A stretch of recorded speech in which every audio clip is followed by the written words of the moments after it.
Hi dear students, welcome to a new session of Color Cube. Today let us have the exercise section of chapter 5, separation of substances. First question, why do we need to separate different components of a mixture? Give two examples. Among different components of mixture, there are many substances which are harmful or not useful to us. To remove these harmful or unuseful components, we need to separate them. Examples are tea leaves or tea powder are separated from the liquid with a strainer while preparing tea. Stone pieces from wheat, rice or pulses are picked out by hand. Second question, what is winnowing? Where it is used? Winnowing is used to separate heavier and lighter components of a mixture by wind or by blowing air. This process is used by farmers to separate lighter husk particles from heavier seeds of grain. Third question, how will you separate husk or dirt particles from a given sample of pulses before cooking? Husk or dirt particles can be separated by winnowing. Being lighter, they will fall away from pulses. Spelling mistake is there. They will fly away from pulses. Fourth one, what is sieving? Where can it be used? Sieving is a process by which fine particles are separated from bigger particles by using a sieve. It is used in flour mills or at construction sites. In flour mills, impurities like husks and stones are removed from the wheat. Pebbles and stones are removed from sand by sieving. Fifth question, how will you separate sand and water from their mixture? We will separate sand and water by sedimentation and decantation method. First, we leave this mixture for some time. After some time, the sand, which is heavier, is settled down at the bottom. After that, we will pour water into another container and the mixture will be separated.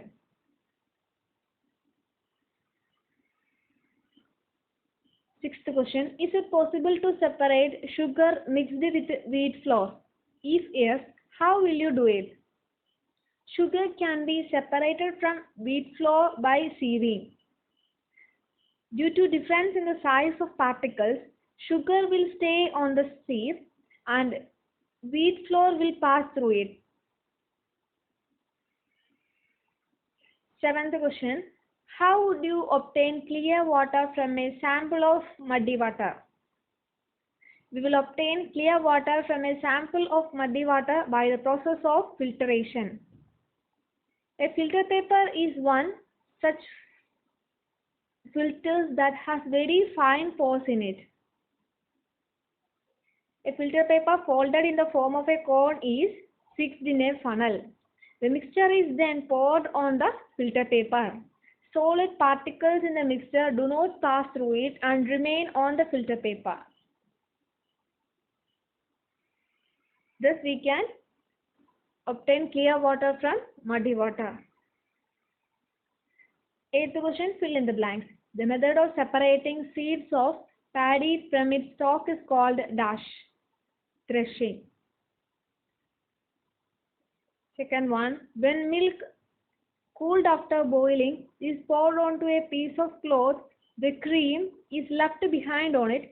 This process of separating cream from the milk is an example of dash, filtration. Section 2. Salt is obtained from seawater by the process of dash, evaporation. Impurities settled on the bottom when muddy water was kept overnight in a bucket.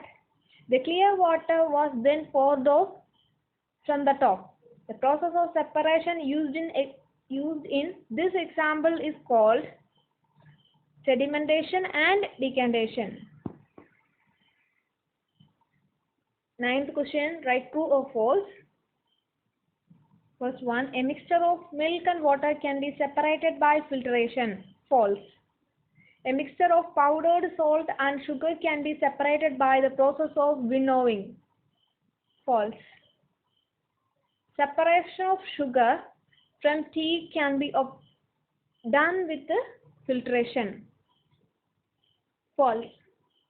Grain and husk can be separated with the process of decantation. False. 10th question. Lemonade is prepared by mixing lemon juice and sugar in water. You wish to add ice to cool it. Should you add ice to the lemonade before or after dissolving sugar? In which case would it be possible to dissolve more sugar? We should add ice after dissolving sugar. When the temperature is high, then more sugar can be dissolved. After mixing ice, it gets cool and less sugar will dissolve in it. Thank you.